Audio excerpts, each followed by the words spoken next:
کیا آپ تصور کر سکتے ہیں ایک ایسا شخص جو اسلام کا دشمن ہو، جس کے دل میں مسلمانوں کے لیے سخت نفرت ہو، اور پھر ایک دن وہی شخص مسجد نبوی صلی اللہ علیہ وسلم کے ستون سے بندھا ہوا ہو، جہاں وہ مسلمانوں کی عبادت دیکھ رہا ہو، لیکن چند ہی دنوں میں اس کے دل کی دنیا بدل جائے، وہ دشمنی چھوڑ کر ایمان کی روشنی میں داخل ہو جائے، اور پھر وہی شخص اسلام کا وفادار ساتھی بن جائے۔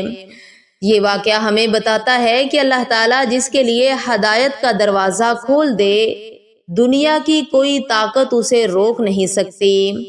آج ہم سنیں گے حضرت ثمامہ بن اسال رضی اللہ تعالیٰ عنہ کا وہ حیرت انگیز واقعہ جن کی زندگی دشمنی سے محبت اور نفرت سے ایمان کے سفر کی ایک عظیم مثال بن گئی۔ حضرت ثمامہ بن اسال یمامہ کے ایک بڑے سردار تھے۔ وہ اپنی قوم میں عزت اور مقام رکھتے تھے۔ ابتدائی دور میں وہ اسلام کے مخالف تھے اور مسلمانوں کے خلاف سخت رویہ رکھتے تھے۔ ایک مرتبہ رسول اللہ صلی اللہ علیہ وسلم نے چند صحابہ کو ایک مہم پر بھیجا۔ اس دوران حضرت ثمامہ گرفتار ہو گئے۔ صحابہ کرام انہیں مدینہ منورہ لے آئے۔ رسول اللہ صلی اللہ علیہ وسلم نے انہیں مسجد نبوی کے ایک ستون سے باندھنے کا حکم دیا۔ یہاں ایک عجیب منظر تھا۔ ایک ایسا شخص جو کبھی اسلام کا مخالف تھا، اب مسجد نبوی میں موجود تھا۔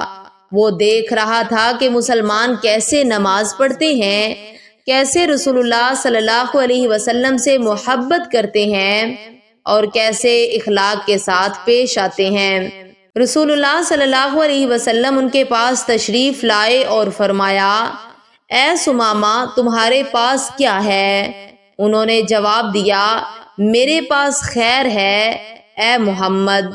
اگر آپ مجھے قتل کریں گے تو ایک ایسے شخص کو قتل کریں گے جس کا خون بدلہ لینے والا ہے، اور اگر احسان کریں گے تو ایک شکر گزار شخص پر احسان کریں گے، اور اگر مال چاہتے ہیں تو مانگیں، جتنا چاہیں دیا جائے گا۔ رسول اللہ صلی اللہ علیہ وسلم نے انہیں اسی حالت میں چھوڑ دیا۔ اگلے دن پھر آپ صلی اللہ علیہ وسلم تشریف لائے اور یہی سوال کیا۔ ثمامہ نے بھی وہی جواب دیا۔ تیسرے دن بھی یہی ہوا۔ پھر رسول اللہ صلی اللہ علیہ وسلم نے فرمایا، ثمامہ کو چھوڑ دو۔ حضرت ثمامہ رضی اللہ تعالیٰ عنہ آزاد ہو گئے۔ وہ مدینہ سے نکلے اور ایک مقام پر جا کر غسل کیا، پھر واپس مسجد نبوی آئے اور رسول اللہ صلی اللہ علیہ وسلم کے سامنے کھڑے ہو کر عرض کیا، یا محمد، اللہ کی قسم، روئے زمین پر کوئی چہرہ مجھے آپ کے چہرے سے زیادہ ناپسند نہیں تھا، لیکن اب آپ کا چہرہ مجھے سب سے زیادہ محبوب ہے۔ اللہ کی قسم، کوئی دین مجھے آپ کے دین سے زیادہ ناپسند نہیں تھا، لیکن اب آپ کا دین مجھے سب سے زیادہ محبوب ہے۔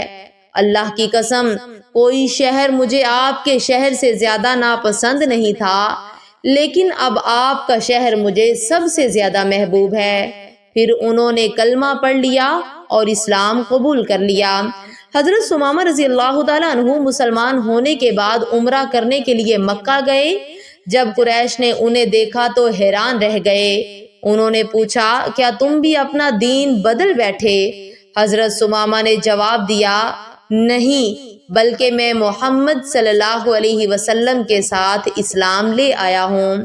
پھر انہوں نے قریش کو یہ بھی بتایا کہ اب یمامہ سے مکہ والوں کے لیے غلہ نہیں آئے گا جب تک رسول اللہ صلی اللہ علیہ وسلم اجازت نہ دیں۔ یہ ایک بہت بڑا فیصلہ تھا، کیونکہ یمامہ عرب کا ایک اہم علاقہ تھا۔ یہ واقعہ ہمیں ایک بہت بڑا سبق دیتا ہے۔ ہم کبھی کسی انسان کے انجام کا فیصلہ نہیں کر سکتے۔ جس دل کو آج ہم دور سمجھتے ہیں، اللہ تعالیٰ چاہے تو اسی دل کو ایمان کی روشنی سے بھر دیتا ہے۔ حضرت ثمامہ کی زندگی ہمیں سکھاتی ہے کہ ہدایت اللہ کے ہاتھ میں ہے، اور نرمی، حسن اخلاق اور اچھا برتاؤ کبھی کبھی وہ کام کر دیتا ہے جو سختی نہیں کر سکتی۔